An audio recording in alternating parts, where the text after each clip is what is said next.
Salam saudara-saudara yang dikasihi Tuhan, damai sejahtera menyertai kita sekalian.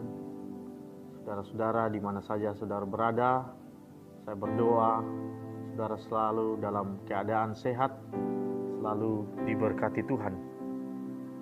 Bapak Ibu saudara-saudara yang dikasihi Tuhan, dalam Alkitab Perjanjian Baru ada dua istilah Yunani mengenai waktu. Yang pertama, Kronos. Yang kedua, Kairos. Kronos adalah waktu yang sedang berjalan saat ini, saudara. Waktu di mana kita sedang hidup. Tetapi ada waktu khusus, yaitu waktu Tuhan. Waktu yang Tuhan adakan. Atau musim-musim di mana Tuhan berkarya dalam hidup kita. Yang dinamakan dengan Kairos. Oleh dan sebab itu semua waktu Tuhan itu adalah indah. Pengkhotbah pasal yang ketiga ayat 11 berkata, Ia membuat segala sesuatu indah pada waktunya. Bahkan Ia memberikan kekekalan dalam hati mereka. Tetapi manusia tidak dapat mengalami pekerjaan yang dilakukan Allah dari awal sampai akhir. Saudaraku yang dikasihi Tuhan, Tuhan selalu menyediakan waktu yang sangat indah bagi kehidupan kita. Bagaimana Dia mau berhubungan dengan kita, menjalin hubungan dengan hidup kita, menjalin komunikasi yang indah dengan kita, menunjukkan karyanya yang indah dalam kehidupan kita. Tapi dalam kehidupan kita kadang kita memaksakan sesuatu yang indah itu seturun dengan waktu kita. Kita kadang berkata kepada Tuhan, Tuhan saya sudah berdoa bertahun-tahun. Tetapi kenapa Tuhan belum menjawab doa-doa saya? Saya mempunyai planning ke depan bahwa 1 tahun ke depan hidup saya akan begini, begitu. Itu yang saya minta dari Tuhan. Tetapi dalam kenyataannya sampai hari ini saya masih seperti ini. Saya sudah berdoa bertahun-tahun untuk penyakit saya. Tetapi kenapa Tuhan belum menjawab? Apakah Tuhan tidak mampu untuk menjawab? Tuhan tidak mampu untuk menyembuhkan penyakit saya? Apakah Tuhan tidak mampu untuk menyelesaikan persoalan yang sedang saya hadapi hari-hari ini? Sehingga saya belum pernah melihat, sampai saat ini saya belum melihat jawaban Tuhan itu terjadi dalam hidup saya. Nah saudara, Alkitab menjawab pertanyaan-pertanyaan yang seperti itu. Yang mungkin ada di antara saudara-saudara yang sedang bertanya seperti itu. Mari kita buka Markus pasal yang kelima. Markus 5 ayat 22 sampai dengan 23 dan kita lanjutkan ayat yang ke-35 sampai dengan 42. Demikian firman Tuhan. Datanglah seorang kepala rumah ibadat yang bernama Yairus. Ketika ia melihat Yesus, tersungkurlah ia di depan kakinya dan memohon dengan sangat kepadanya. Anakku perempuan sedang sakit, hampir mati.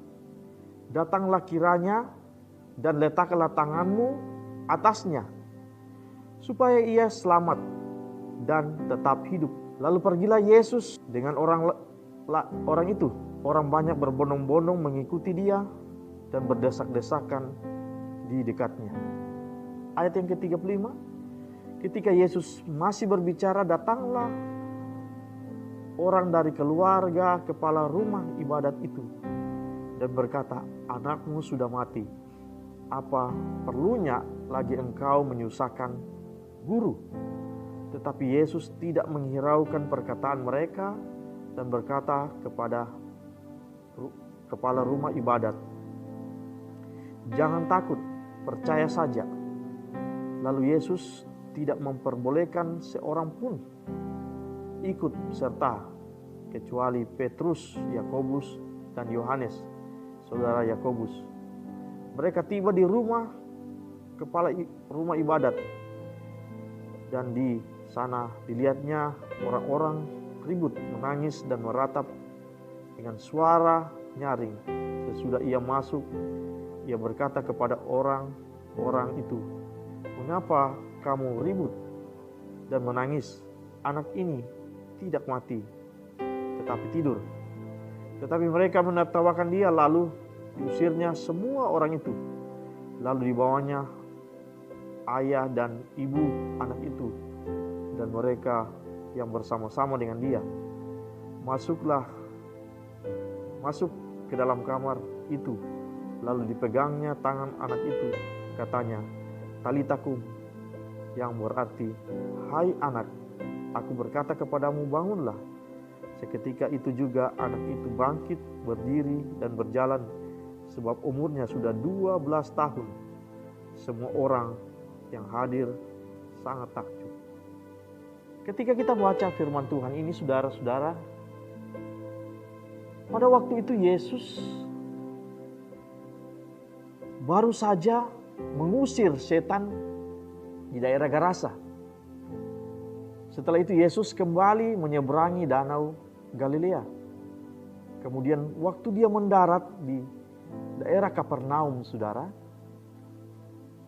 Yesus dijumpai seorang pembesar pada waktu itu. Namanya Yairus. Dia seorang kepala rumah ibadat, seorang yang terhormat.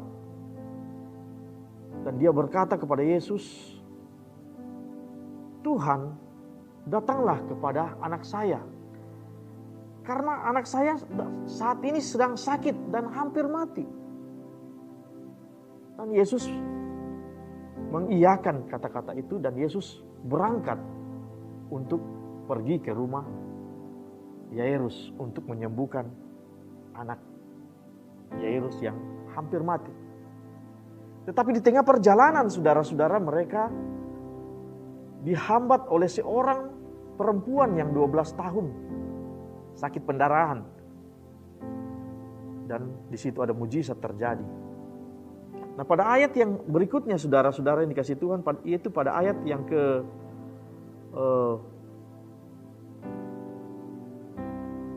35,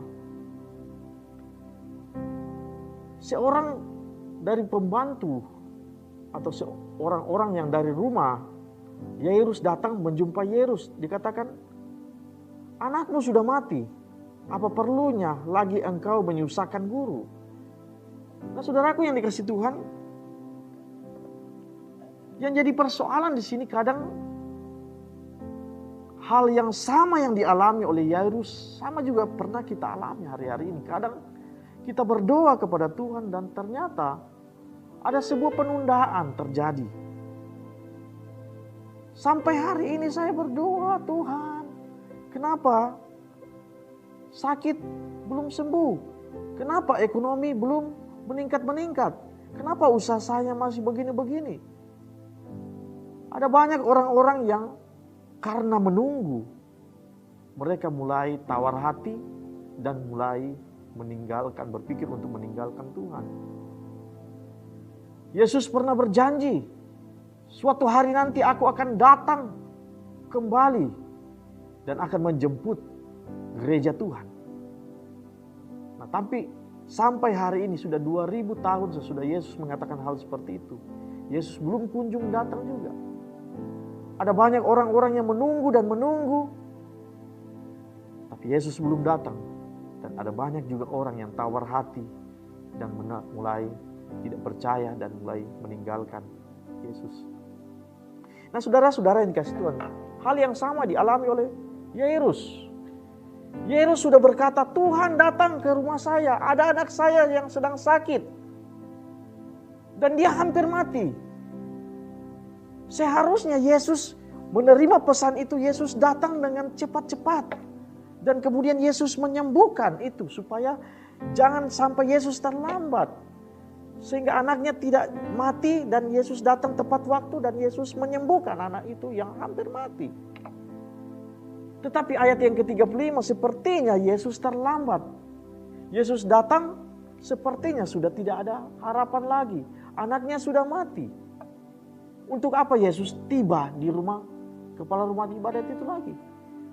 Karena tujuan Yesus datang untuk menyembuhkan anak itu. Tetapi anak itu sudah mati.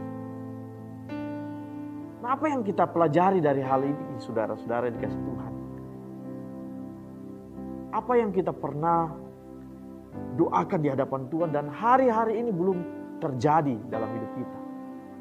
Saya ingin katakan, waktu Tuhan tidak sama dengan waktu kita. Kita berpikir bahwa Tuhan harus sembuhkan hari ini juga. Bahwa Tuhan harus sembuhkan dengan waktu kita. Tetapi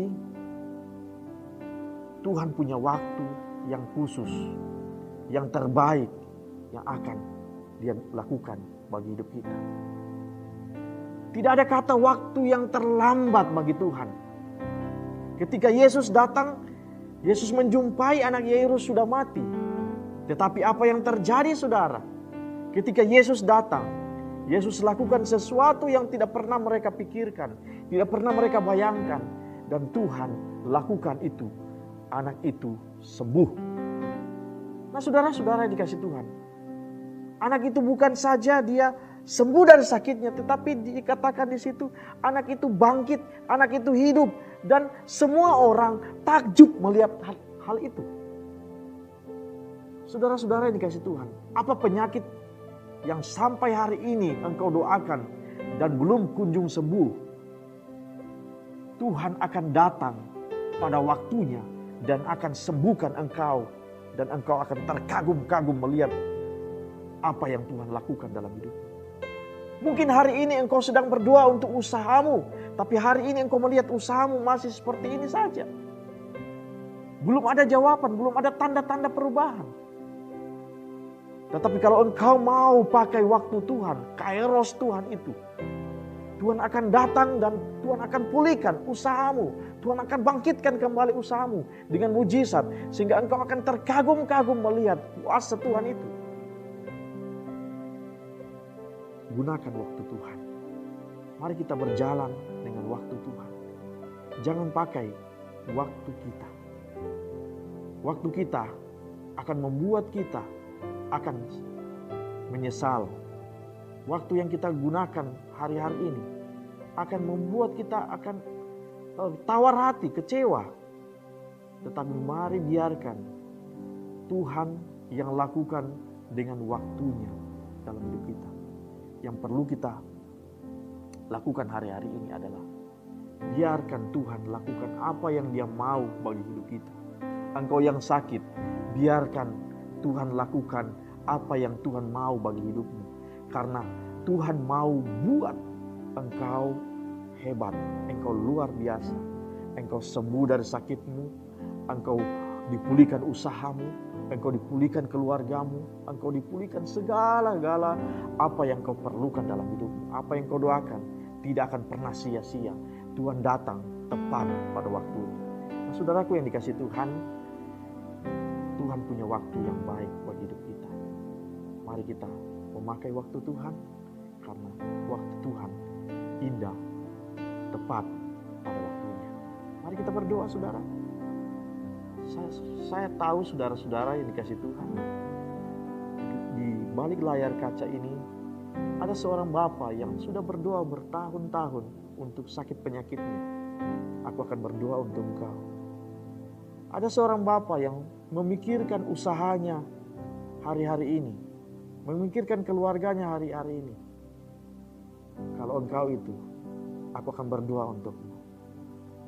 Bapa, dalam nama Tuhan Yesus, aku berdoa untuk seorang bapa yang sudah lama berdoa untuk penyakitnya.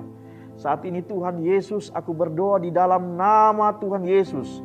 Engkau sembuhkan, engkau pulihkan segala sakit penyakit yang dialami hari-hari ini Tuhan. Jika dia percaya hari ini juga Tuhan, dengan waktu Tuhan, Tuhan sembuhkan dalam nama Tuhan Yesus. Aku juga berdoa untuk seorang yang saat ini memikirkan usahanya Tuhan, yang hari-hari ini memikirkan masa depannya Tuhan.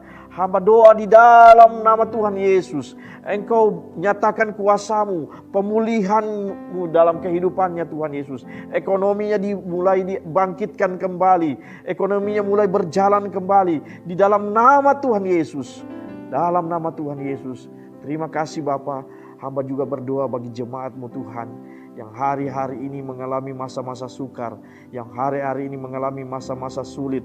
Tuhan ada beserta dengan mereka. Tuhan Allah Immanuel yang menyertai hidup mereka.